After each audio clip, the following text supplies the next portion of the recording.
ఓంకారం శ్రీరామ నామామృతం 22/1/2024 సోమవారం. ఈరోజు ఏ దైవనామ స్మరణ చేయాలి? శ్రీ గురుభ్యో నమః. హరి ఓం. గురుతత్వం ఛానల్లో దేవిశ్రీ గురూజీ మీకు అందిస్తున్న మంత్రబలం కార్యక్రమానికి స్వాగతం. శ్రీ శోభకృత్ నామ సంవత్సరం, ఉత్తరాయణం, హేమంత ఋతువు, పుష్యమాసం, శుక్లపక్షం, ద్వాదశి తిథి, మృగశిర నక్షత్రం, సోమవారం. ముందుగా అత్యంత ప్రతిష్టాత్మకంగా ఈరోజు అయోధ్యాపురిలో బాలరాముడి విగ్రహ ప్రాణ ప్రతిష్టాపన జరుగుతున్న సందర్భంగా ప్రేక్షకులందరికీ హృదయపూర్వక శుభాకాంక్షలు. శ్రీరామచంద్రుడు ప్రపంచానికి ఆదర్శ పురుషుడు, ఉత్తముడైన తనయుడు, ఉత్తముడైన సోదరుడు, ఉత్తముడైన పతిదేవుడు, ఉత్తముడైన మహారాజు. అన్ని అంశాల్లోనూ ఆయన అన్ని యుగాల్లోనూ ఆదర్శవంతుడు. శ్రీరాముడంటే జగదానందకారకుడు, శ్రీరాముడంటే జగద్రక్షకుడు. శ్రీమన్ మహావిష్ణువు శ్రీరాముల వారిగా అవతరించింది త్రేతాయుగంలో అయినా అన్ని యుగాల్లోనూ ఆయనే ఆదర్శ పురుషుడు. అఖండ భారతావని ఎంతో అదృష్టం చేసుకున్న రోజు ఈరోజు. అందుకే ఈరోజు మనమంతా ఓం ఆత్మారామాయ నమః అని జపిద్దాం, తరిద్దాం. ఓం ఆత్మారామాయ నమః. ఓం ఆత్మారామాయ నమః. ఓం ఆత్మారామాయ నమః. ఓంకారం శ్రీరామనామామృతం. రామనామం 22/1/2024 సోమవారం. శ్రీ గురుభ్యో నమః. హరి ఓం. గురుతత్వం ఛానల్లో దేవిశ్రీ గురూజీ మీకు అందిస్తున్న రామనామం కార్యక్రమానికి స్వాగతం. ఇది ఒకరోజు స్వప్నం కాదు, 5 శతాబ్దాల స్వప్నం. హైందవ సంప్రదాయం విరాజిల్లే మన భారతావనిలో హిందూ మతం పుట్టి వేళ్ళూనుకున్న మన సమాజంలో శ్రీరామ జన్మభూమిలో శ్రీరామ దేవాలయ నిర్మాణం అనేది 2024లో సాక్షాత్కారమవుతున్న అద్భుతమైన స్వప్నం. ప్రతి హిందువు గర్వంగా తలెత్తుకు తిరగాల్సిన రోజు ఇది. ప్రతి హిందువు ప్రతిరోజు శ్రీరామ నామామృతాన్ని ఆస్వాదించాలి. బాలరాముడిగా ఆయన బుడిబడి నడకలు వేసిన నేలపై బాలరాముడి విగ్రహ ప్రాణ ప్రతిష్టాపన జరుగుతోంది ఈరోజు. ఇది భారతదేశంలోని ప్రతి ఇంట ఈ సందర్భం వెలుగుల్ని విరజిమ్మేలా సంతోషం వెల్లివిరుస్తోంది. ఈ సందర్భంగా మనం ఈ రోజు నుండి శనివారం వరకు మన ఓంకారం శ్రీరామ నామామృతం కార్యక్రమంలో ప్రతిరోజు శ్రీరాముడికి సంబంధించిన విశేషాల్ని మరోసారి మననం చేసుకుందాం. ఓంకారం శ్రీరామ నామామృతం 22/1/2024 సోమవారం. శ్రీ గురుభ్యో నమః. హరి ఓం. గురుతత్వం ఛానల్లో దేవిశ్రీ గురూజీ మీకు అందిస్తున్న మంచి మాట కార్యక్రమానికి స్వాగతం. మనం ఎవరినైనా విమర్శించాలంటే దానికి అర్హత అవసరం. విమర్శించే ముందు మనకు అర్హత ఉందా లేదా అని ఒకసారి బేరీజు వేసుకోవాలి. శ్రీరాముల వారు జన్మించింది అయోధ్యాపురిలో అనే విశేషం మనకు తెలిసిందే. అయోధ్యకు ముందు కోసల, ఆ తర్వాత సాకేతపురి అనే పేర్లుండేవి.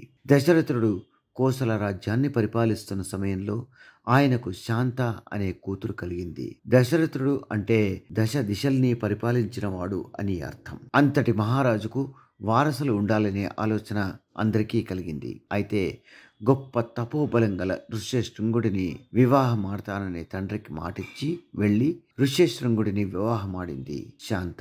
భర్తతో కలిసి విచ్చేసి పుత్ర కామేష్టి యాగంలో శాంత పాల్గొనడం వల్లే దశరథ మహారాజుకు శ్రీరాముల వారు పుత్రుడిగా జన్మించారు. రామనామం అమృతం, రామజన్మ వృత్తాంతం అనంతం. ఆ విశేషాల్ని ఈ వీడియోలో మరింతగా తెలుసుకుందాం. ఓంకారం శ్రీరామనామామృతం, శ్రీరామ జన్మ వృత్తాంతం. శ్రీ గురుభ్యో నమః. హరి ఓం. ఓంకారం శ్రీరామనామామృతం, శ్రీరామ జన్మ వృత్తాంతం. శ్రీ గురుభ్యో నమః. హరి ఓం.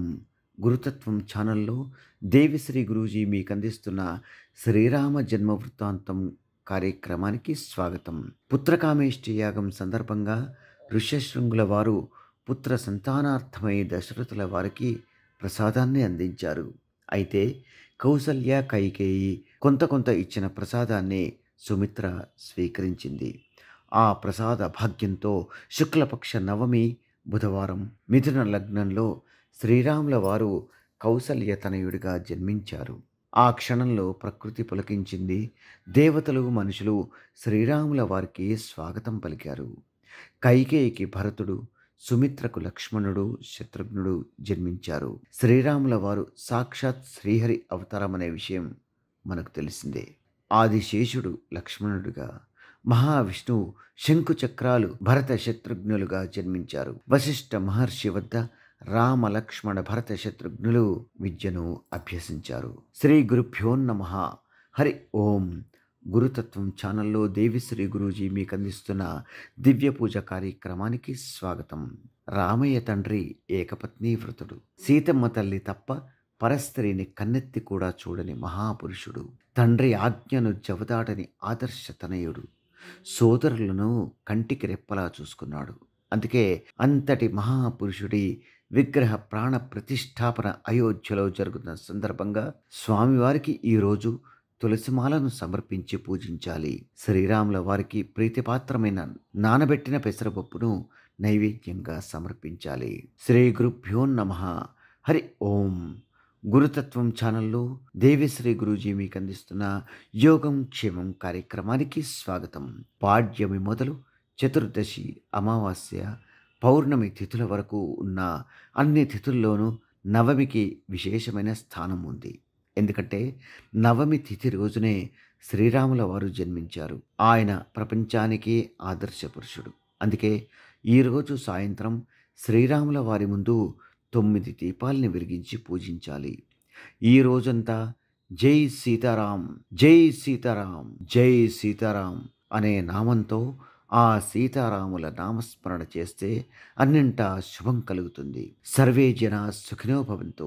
మమ్మల్ని సోషల్ మీడియాలో ఫాలో అవ్వండి. లింక్స్ వీడియో క్రింద డిస్క్రిప్షన్లో పొందుపరిచాము. అలాగే ఓంకారం కార్యక్రమాన్ని జీ తెలుగు ఛానల్లో తప్పక చూడండి. అందరికీ నమస్కారం. ఈరోజు మీకు అందరికీ కూడా శ్రీవాస్తు యంత్రం గురించి పరిచయం చేయడానికి వచ్చాను. శ్రీవాస్తు యంత్రం మీరు చూస్తున్నారు. శ్రీవాస్తు యంత్రం. ఈ శ్రీవాస్తు యంత్రం ఈ విధానంగా 9 ఇంచెస్, ఇలా 9 ఇంచెస్, ఇలా 9 ఇంచెస్ ఉంటుంది. తదుపరి బ్యాక్ సైడు ఇలాంటి 9 చక్రాలు ఉంటాయి. ఫ్రంట్ ఈ ఒక గ్లోబ్స్లా ఒక 9 డాట్స్ ఉన్నాయి చూడండి, ఇలా 9. ఇది శ్రీవాస్తు యంత్రం అనేది ఒక కాస్మిక్ ఎనర్జీని అట్రాక్ట్ చేసుకుంటుంది. నెగిటివ్ ఎనర్జీని ఇంట్లో నుంచి బయటికి తరిమేస్తుంది. మీకు అందరికీ దానికి పరిష్కార మార్గంగా నేను ఇవి సూచిస్తున్నా. ఎందుకంటే చాలామంది పిల్లలు సరిగా చదువుతలేదు, ఇంకొకరు మా ఇంట్లో ప్రశాంతత లేదు, భార్యాభర్తల మధ్యలో సఖ్యత లేదు, దేవుడి గదిలో సరిగా పూజ చేయలేకపోతున్నా, ఇంట్లో ఏదో తెలియని బాధ అనిపిస్తుంది, మా ఇంట్లో ఎప్పుడు కూడా ఏదో తెలియని ఒక శ్మశానంకి వెళ్ళినట్టు అనిపిస్తూ ఉంటుంది, మా ఇంట్లో కలగానే ఉండదు ఎప్పుడు కూడా, ఇక మా ఇంటికి చాలామంది వచ్చిన వాళ్ళంతా వాస్తు దోషం అని చెప్తూ ఉన్నారు, మేము ఏం చేయాలి అని ప్రశ్నిస్తూ ఉండేవారు. వాళ్ళందరికీ కూడా ఒక మార్గోపాయం చాలా రోజుల తర్వాత రీసెర్చ్ చేసి ఇప్పుడు ఈ శ్రీవాస్తు యంత్రాన్ని మేము చూపిస్తున్నాం. ఈ శ్రీవాస్తు యంత్రాన్ని ఎప్పుడైతే ఎక్కడ ఫాల్ట్ అనిపిస్తుందో అక్కడ ఒక మేక కొట్టి తగిలించాలి, అంతే. పిల్లలు చదువుతా లేదు, చదివే రూమ్లో పిల్లలు ఏకాగ్రతగా చదవాలి అనుకుంటున్నారా, అక్కడ ఒకటి తగిలించండి.